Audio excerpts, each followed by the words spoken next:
बागिलगेच्या गोपाळराव पाटील यांची सहाय्यक आयुक्त कोल्हापूरपदी नियुक्ती, शाल, फेटा, साडी व भेटवस्तू देऊन सपत्नीक नागरी सत्कार। सर्वसामान्य शेतकरी कुटुंबातून अधिकारी पदापर्यंतचा संघर्षमय प्रवास प्रेरणादायी।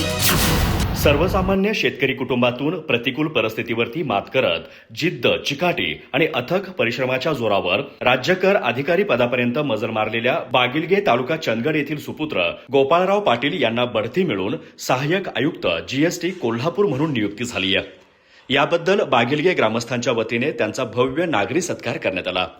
ग्रामस्थांनी गावभर डिजिटल फलक लावून आणि मिठाई वाटून आनंद साजरा केला।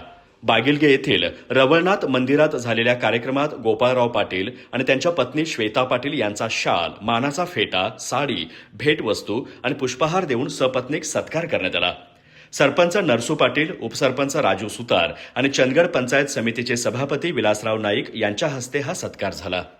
माजी प्राचार्य एस.बी. पाटील यांनी गोपाळराव पाटील यांच्या संघर्षमय प्रवासाचं कौतुक करताना बेताची आर्थिक परिस्थिती असतानाही जिद्द आणि मेहनतीच्या बळावरती त्यांनी सहाय्यक आयुक्त पदापर्यंत मजल मारली, हा बागिलगे गावासाठी सुवर्णक्षण असल्याचं सांगितलं।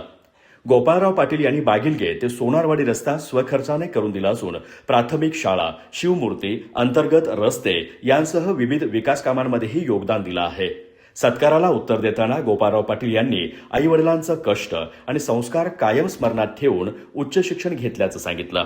परिस्थितीमुळे अल्प मानधनावर शिक्षक म्हणून काम करत असतानाच एमपीएससीची परीक्षा दिली आणि राज्यकर अधिकारी म्हणून निवड झाली।